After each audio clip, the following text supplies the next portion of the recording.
অবশ্যই রাষ্ট্র তাকে ফিরিয়ে আনতে পারে। যদি আরব আমিরাতের সাথে বন্দি বিনিময় চুক্তি আছে, বন্দি বিনিময় চুক্তি অনুসারে তাকে অবশ্যই ফেরত আনতে পারবে। 31শে মার্চ 2024 কালের কণ্ঠে একটা রিপোর্ট প্রকাশিত হয়েছে বেনজিরের ঘরে আলাউদ্দিনের চেরাগ। এর 3 দিন পরে আমার 2 এপ্রিল 2024 আরেকটা রিপোর্ট প্রকাশিত হয়েছে বনের জমিতে বেনজিরের রিসোর্ট। এই দুইটা রিপোর্ট যখন প্রকাশিত হয়েছে তখন এই দুইটা রিপোর্টকে একত্রিত করে আমরা দুর্নীতি দমন কমিশনে 4 এপ্রিল 2024 একটা চিঠি দিয়েছি যে সাবেক পুলিশ প্রধান বেনজির আহমেদের বিরুদ্ধে এত বড় দুর্নীতির অভিযোগ, কিন্তু এটা নিয়ে কোনো অনুসন্ধান হচ্ছে না। এবং যদি এইভাবে যদি একজন সাবেক পুলিশ কর্মকর্তার বিরুদ্ধে এই ধরনের অভিযোগ হয় তাহলে পুলিশ বাহিনীর প্রতি মানুষের আস্থা ও বিশ্বাস উঠে যাবে। এই চিঠি দেওয়ার পর দুদক যখন কোনো ব্যবস্থা নেয় তারপর আমরা 21/4/2024 এসে আরেকটা আইনি নোটিশ দিয়েছি।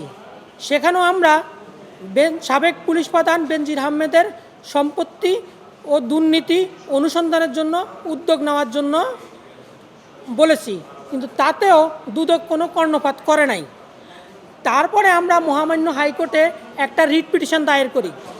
মহামান্য হাইকোর্ট 23/4/2024 তারিখে বিচারপতি মোহাম্মদ নজরুল ইসলাম তালুকদার এবং কাজী এবাদত হোসাইনের সমন্বিত বেঞ্চ একটি আদেশ দেন দুদককে।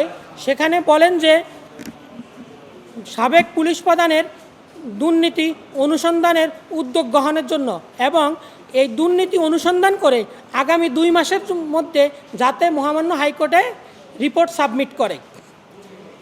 যখন 2 মাস পরে রিপোর্ট সাবমিট করলো সেখানে বলল যে অনুসন্ধান চলমান। এরপরে আবার 2 মাস সময় দেওয়া হলো। এর মধ্যে দুদক মামলা ফাইল করে ফেলেছে। তখন অনুসন্ধানের পর যখন মামলা ফাইল হয়ে যায় এরপর থেকে তার বিরুদ্ধে একটা দুর্নীতি দমন কমিশন আইনে একটা রেগুলার মামলা ফাইল হয়েছে। এরপর বেনজির আহমেদ তো অনুসন্ধান চলাকালে উনি বাংলাদেশ ছেড়ে বাইরে চলে গেছে এবং গতকালকে হয়তো আমরা জানতে পারছি যে ওনাকে দুবাই পুলিশ অ্যারেস্ট করেছে। এখন তার বিরুদ্ধে আইনি প্রক্রিয়া হবে, তাকে বাংলাদেশে এনে তার বিরুদ্ধে চলমান দুর্নীতির মামলায় বিচারের মুখোমুখি করা। এই রিটের তো কোনো কার্যকারিতা নেই। এখন এই রিটের তো দুদককে অনুসন্ধানের উদ্যোগ গ্রহণ করার জন্য এবং অনুসন্ধান করে তার বিরুদ্ধে কি এলিগেশন তা কোর্টে সাবমিট করার জন্য বলছে। অলরেডি এই অনুসন্ধানের অগ্রগতি আমলে নিয়েই দুদক এই রিটের আদেশ পেয়ে দুদক এখানে মামলা ফাইল করেছে।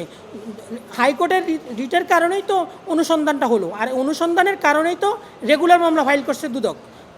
তার যখন সম্পত্তি অনুসন্ধান গেল তখন দেখলো যে তার বিরুদ্ধে জ্ঞাত বহির্ভূত অনেক সম্পদ, তখনই মামলা ফাইল করেছে, রেগুলার মামলা ফাইল করেছে। অবশ্যই রাষ্ট্র তাকে ফিরিয়ে আনতে পারে। যদি আরব আমিরাতের সাথে যদি আমাদের বন্দি বিনিময় চুক্তি আছে, বন্দি বিনিময় চুক্তি অনুসারে তাকে অবশ্যই ফেরত আনতে পারবে। বন্দি বিনিময় চুক্তি যদি না থাকতো তাহলে তো এভাবে ইন্টারপোল একজন পুলিশ কর্মকর্তা পাওয়ার পর আমাদেরকে ইমেল করে জানাতো না। আমরা তো গতকালকে জানলাম যে ইমেল করে জানাচ্ছে। এখন মানুষ যদি বন্দি বিনিময় চুক্তি না থাকে বা ফেরত পাঠানোর ইচ্ছা তাহলে তার ইমেল করে এভাবে তাকে নেওয়ার জন্য বলবে না।